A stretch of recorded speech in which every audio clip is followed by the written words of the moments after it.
Ailem qayerda irqiy qirg'inchilikni to'xtat degan mazmunlardagi shiorlar yozilgan plakatlar va oilasining rasmini ko'targan Uyg'urlar sovuq havo rayiga qaramasdan Xitoyning Istanbuldagi konsulxonasi atrofida namoyishlarni davomlashtirmoqda. 300 ga yaqin kishi qatnashayotgan bu namoyish Anadolu agentligi boshchiligida Turkiya va dunyo taratqullarining diqqatini tortdi.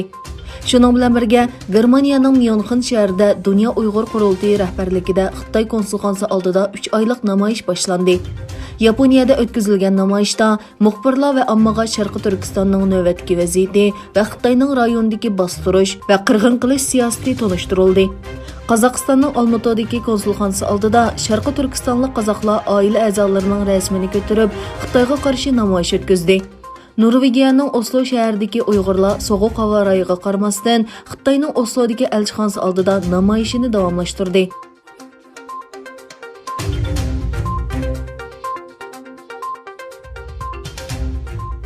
Xalqaro Sharqi Turkistonliklar ittifoqlik jamiyatining raisi Kavunjo, Ichki ishlar ministri Soyluning Uyg'ur turklari millatimiz va davlatimizning kafolati, davlatimizda erkin yashayotidi degan so'zlardan mamnun bo'lganligini, lekin Turkiyaning Uyg'urlarning ko'rishini yetarli qo'llamaganligini bildirdi.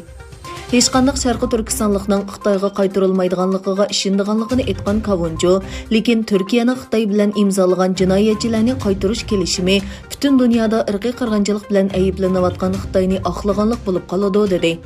Turkiyaning g'arb davlatlarida Uyg'ur masalasi deb tanilgan irqiy qirg'inchilikni eng ko'p tilga olgan davlatlar orasida yo'qligini aytdi.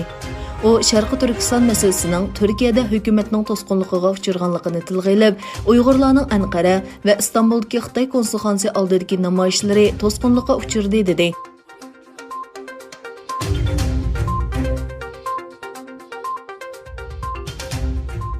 Uyg'urlarga qarshi irqiy qirg'inchilik bilan dunyoda tanqidga uchrayotgan Xitoyda kishilar tosh va kaltaklar bilan masjidga hujum qildi. Bu voqea ommaviy taratqularda tarqalib kuchli inqos qo'zg'adi. Xitoyning Qinxay o'lkasida xotirlangan bu ko'rinishlarda bir to'p Xitoy tosh va kaltak bilan masjidga hujum qilgan. Ham baharlangan rasmlarda tomlarning chiqib etilganligi ko'ringan. Lekin naq maydonda hech qanday soqchining yo'qligi kishilarning diqqatini tortdi. Xitoy raisi Xi Jinpingning islomni xitoychilashtirish siyosati har qaysi sohalarda ifodalanmoqda.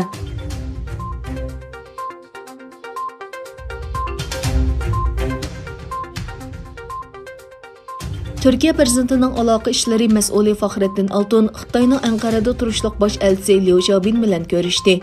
Altun o'zining Twitter hisobidagi yozmasida yig'in haqida mundaq dedi. Xitoy Xalq Jumhuriyatining bosh elchisi Liu Xiaobin afandi bilan aloqa boshqarmasida ko'rishdik. Biz prezidentning Xitoy davlat raisiga yo'llagan uchurini uningga yetkazdik.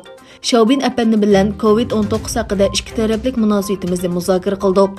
Xitoyning Anqarada turishliq bosh elchixonasi yaqinda bayonot e'lon qilib, Uyg'urlarning Sharqi Turkistonda yashaydigan oilasidan xabar ololmaganligini rad qilib, rayondagi har millatdan bo'lgan kishilarning chet eldagi tuqqanlari bilan bo'lgan aloqasining cheklimisiz va erkin ekanligini tashviq qildi. Uyg'urlar Turkiya doiralari bilan ko'rishganda, Uyg'urlar uchrayotgan irqiy qirg'inchilik masalasini o'ttirg'a qo'yishini umid qiladi.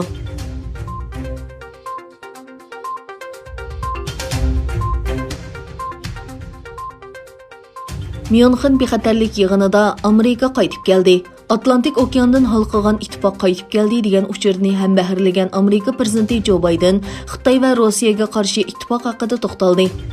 Amerika prezidenti Biden sin yig'ini orqali Myunxen bexatarlik yig'iniga qatnashdi va Amerikaning yangi davrdagi Yevropa ittifoqi va uning ittifoqdoshlari bilan bo'lgan munosabatini baholadi. Biden ularning Xitoy bilan uzun muddatlik kurash qilayotganligini ko'rsatib, Amerika va Yevropa ittifoqining Xitoyga qarshi ittifoqligining bo'libmi iqtisod va bexatarlik sohalaridagi muhimligiga diqqat qildi. Biden Beijingning kishilik huquq va demokratiya sohasidagi daxl-taruzlari va xalqaro iqtisodda adolatsiz raqobat paydo qiladigan qadamlarni yaqindan kuzatadiganligini va bu masalalarni davomli o'tirg'a qo'yadiganligini ta'kidladi.